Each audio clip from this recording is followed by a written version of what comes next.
Hey friends, this is a video that I've been wanting to make for a little while now, and it is my top favorite food buys from the Dollar Tree for when you are broke. So, when you only have a little bit of money to get you fed for a few days or a week or, whatever it may be. A lot of people, their first reaction to that is going to be, why are you shopping at the Dollar Tree if you're broke? Grocery stores are going to be so much cheaper, yada, yada, yada. And that is absolutely true for a lot of people. If you live near a Walmart or an Aldi or have a grocery store that offers better prices than the Dollar Tree, that is the situation for a lot of people. But there are also a lot of people that, for various reasons, whether that be they live in a food desert, transportation, any kind of reason, they may only have a Dollar Tree or a Dollar General or some type of store like that to shop at. I personally know people who've been in those situations, and I've had lots of y'all out there tell me that you yourself are or have been in that situation, so that's why I like to do videos like these. Now, most of the foods I've chosen either because they're staples, they're pretty versatile in the kitchen, they're good bangs for your buck in terms of the amount of sustenance that you're gonna get for $1.25, or because they are going to fill you up. They have the calories to just get you through a few days. The first item that I really love from the Dollar Tree is rice. You get 2 pounds for $1.25, and they have white and brown. They do also have a pound of jasmine rice. I am always just personally going to go for the 2-pound bags if I'm trying to get the most for $1.25. Rice is a really fantastic foundation for all kinds of meals, and that 1 2-pound bag is going to go really far. Number 2 on my list is beans. I feel like beans get a bad rap. I don't know if a lot of people just haven't had them prepared really well, or because they're not used to eating them, they end up with a lot of gastrointestinal effects of eating them. I don't know, but I love beans, and I love the variety of beans that the Dollar Tree sells. I've seen lentils, black beans, pinto beans, northern beans, and kidney beans. 1 bag of cooked dried beans is equivalent to several cans of beans, and you get a lot of really great nutrition and fiber from beans. Number 3 on my list is pasta. At $1.25 for a 20-ounce box, it's pretty comparatively priced to most of my local grocery stores and what they're charging for a box of pasta. Pasta is really versatile. You can do a lot with it, and 1 20-ounce box of pasta is going to give you plenty of servings. It's also something that can be made pretty quickly relative to the rice and beans. Number 4 on my list is their assortment of tortillas, and really also their bread products in general. My local stores don't really have a great value in the bread products that they sell, but I have seen that other Dollar Trees around the country sell name brand, higher end loaves of bread and bread products at that same $1.25 price. Number 5 on my list is flour, and it's really a shame that I've never seen yeast sold at any Dollar Tree that I've ever been to. Baking bread is so easy, and it can be actually really quick, and it's just such a great basic staple. That being said, even without yeast, there are a lot of really great basic things you can make with a bag of flour. I've done it in a lot of my videos, everything from pasta to tortillas to gnocchi if you've got some mashed potato flakes, or pierogi as well with instant mashed potatoes. There's all kinds of things that you can do with flour.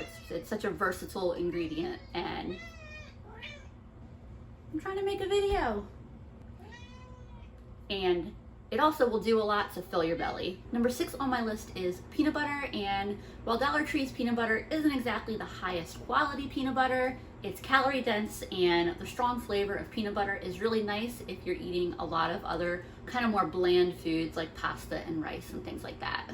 Number 7 is frozen veggies. I love Dollar Tree's selection of frozen veggies, everything from frozen broccoli, mixed veggies, onions and peppers. They even have some frozen fruit as well. The sizes are pretty comparatively priced to other grocery stores' frozen veggies. Frozen veggies are usually preserved at their peak ripeness. I've never had any issues with any of the frozen veggies I've had from Dollar Tree, and it's a great way to get some veggies in on a really tight budget, especially at a store that otherwise doesn't really have great options for fresh foods. Number 8 is their selection of shelf-stable milks that they sell by the quart. These milks can be kept for months in a pantry, only needing to be refrigerated once opened. And Dollar Tree sells several different types, not only different types of regular milk, but also oat milk and almond milk. Number 9 on my list are their packages of gnocchi. They are pre-made, they only take a few minutes to cook, they're easy, and you get several servings out of them. And then finally, number 10 on my list, I lost the clip, so please bear with me on this old clip, but their selection of frozen sausages. They have the pre-made links and the ground tubes. Specifically, I'm talking about the Farmer John sausage. They're sold in 7-ounce quantities for $1.25. So if you're really trying to get some meat into your Dollar Tree budget grocery haul, that's the way to go, in my opinion. If you can't do pork, they do sometimes sell these frozen beef patties. I haven't seen them in a while, but those do also work in the pinch. And then I have 3 runner-ups that didn't make it to the list, but that I wanted to mention, and those are eggs, which only didn't make it on the list because I have not seen them locally in any of my stores in quite a while, but I'm hopeful that they will make a return, especially now that the price of eggs has come down so much lately. Dried fruit, which the selections they have really varies and it changes over time, but I've seen some really good buys as far as dried fruit is concerned. And then spices, and this one you gotta be careful with. I'm not saying that all of their spices or even a lot of their spices are a great deal, but they have some seasoning blends that I think are a really great value. Seasoning your food being able to season your food when you're on a tight budget can really make the difference between food that's enjoyable and food that you're just getting through. And in that respect, there's some really good seasoning blends that I think are really great. And then I figured instead of just giving y'all a list, let's cook a meal too tonight. These are the 5 ingredients from my favorite 10 that I picked up at the Dollar Tree today. Technically, I also picked up a carton of milk. I'm not going to be using this with dinner. I just like to keep one of these in my pantry. Not from my list of 10 items, but I also did grab a can of this paste nacho cheese sauce. I've had it before and it's pretty good. Andrew specifically was hoping that we could have some the cheese sauce with our tostadas that I'm going to be making today. I also picked up one of these containers of Badia Complete Seasoning from the Dollar Tree. I was out of this one and I really like these Badia seasonings. I also have this one that I picked up from the dollar store probably at least a couple weeks ago. I grabbed a couple of them because this one is like my favorite one. It says Kingsford, but it is also a Badia seasoning. I popped my meat and veggies back into the fridge and freezer so that way I could get started on my beans and rice and still take much longer. There are about 2 cups of pinto beans in one of these bags. Pinto beans are the most cooked bean in my house. I like all different kinds of beans, but these ones definitely are a standout in my house. We make lots of refried beans, which is what I'm gonna make tonight, and I add them to soups a lot. Most times lately when I make refried beans, I've been doing like 1.5 cups of pinto beans. Yeah, that's what I'm gonna do tonight actually. If I wasn't using a pressure cooker, I would not be able to make these in the time frame that I'm aiming for tonight. And I love this one. It's a mini version compared to my other one. I got this at a thrift store recently for $15. I just rinsed my beans and checked for any bad beans or foreign material. I pulled this one out, just a kind of a funky looking bean, one that didn't really develop all the way in the pod. All right, there's 1 cup or 1 liter of water I'm adding, and then I'm gonna add just a little bit more. That's probably more than I need, but it definitely won't hurt. And then pop my lid on. All right, bean. So I hit the bean button because it gets me to the time I want the fastest, but basically I'm cooking these for 35 minutes under high pressure. I'm also gonna get some rice started in my rice cooker. Let me tell you, my rice cooker is one of the absolute workhorses of my kitchen. I got this rice cooker as a gift for Christmas from my dad, probably, I don't know, over 10 years ago. It's a very, very basic model. I can't remember what these cost now, but I think at the time this probably was pretty close to $20. I don't have a ton of like gadgets and appliances that I regularly use in my kitchen, but pressure cooker and rice cooker are without a doubt the things outside of my oven that I use the most often. I did rinse my rice. I just like the texture better when I rinse it. To my rice, I'm gonna add one of these little Szechuan seasoning packets. I also get these from the Dollar Tree. Making rice is someplace where I feel like it's really easy to be kind of like creative in using spices. I don't have like a go-to recipe that I do the same way every time when it comes to rice. I just add things to the rice cooker till I have it the way I think I want it. So in addition to that Sazon packet, I added some of the Cajun style seasoning to give it a little bit of a kick. I added some black pepper, some onion powder, and some garlic powder. Sometimes I will add chicken bouillon. Sometimes I'll add chili powder or any other number of spices, hot pepper flakes, cayenne. I also like to cut up onions to add, or chop up tomatoes or open a can of tomatoes to add. Tomato paste is a good thing to add to a rice dish like this. There are really so many directions you go and so many ways that you could customize it, and you could easily make the same rice that I'm making here on the stovetop just by heating it to a boil, covering it, and then cooking it at a simmer for like 18 to 20 minutes. The great thing about the rice cooker is that even if my beans and rice don't finish at the same time, the rice will stay fresh and hot and ready to eat in my rice cooker until everything else is done. My beans have just a little bit longer to cook, but I'm gonna start my peppers and onions because I'm impatient. I have some oil heating up in a pan. Nice little selection of frozen onions and peppers there. I am just gonna run this under some warm water real quick. And I like to just run these under the water real quick just because I feel like it keeps a little bit of that extra moisture from them being frozen out of the pan. I was just gonna push the onions and peppers to the side to cook my sausage. I've had it sitting in the fridge, so it's fairly thawed.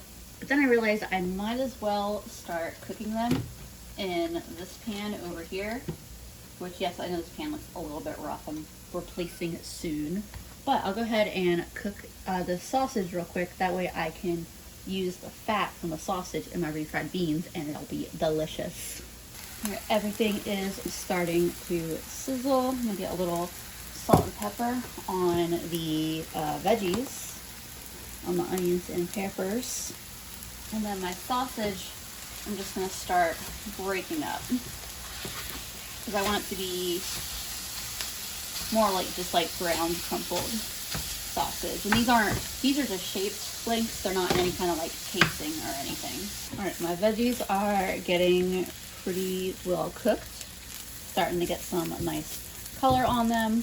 My sausage could use a few more minutes to cook. And at this point, I am going to add it in with the veggies to finish cooking.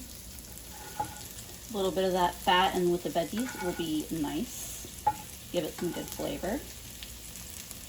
Let's mix all of this together, and then the fat that I have left in this pan over here will be the fat that I use for my refried beans. Pretty much any fat can be used. I like pork fat both because it's flavorful and it's essentially free fat, because generally that would just get like drained and tossed, right? I dumped off most of the liquid. I left a little bit in there.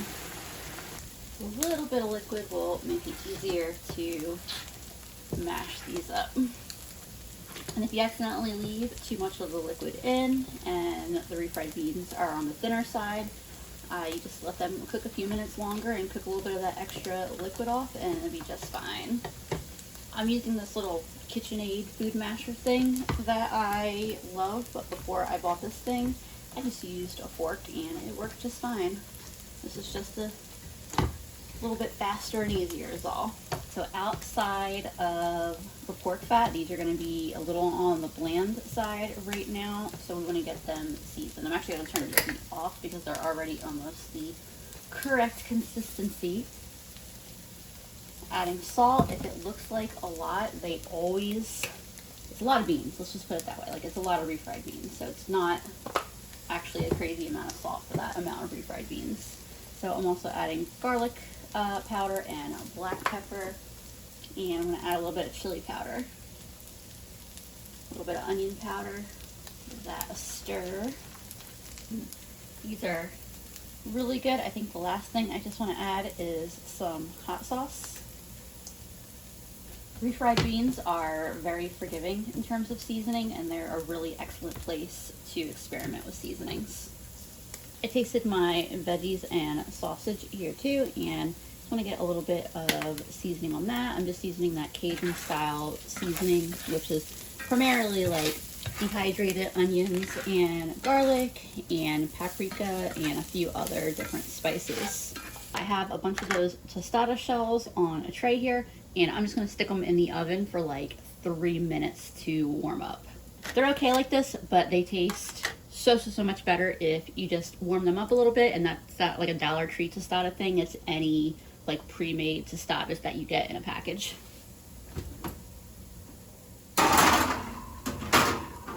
I just pulled these out. I was paying very close attention to these under the broiler because I know at least a few of y'all follow me on Instagram and you saw what happened the last time I put tostadas under the broiler. Spoiler, it did not go well. Not because the broiler's not good for heating them up, because I got distracted. Let's see how that rice is. Just realized I totally anticipated using some of this tonight and then just never did.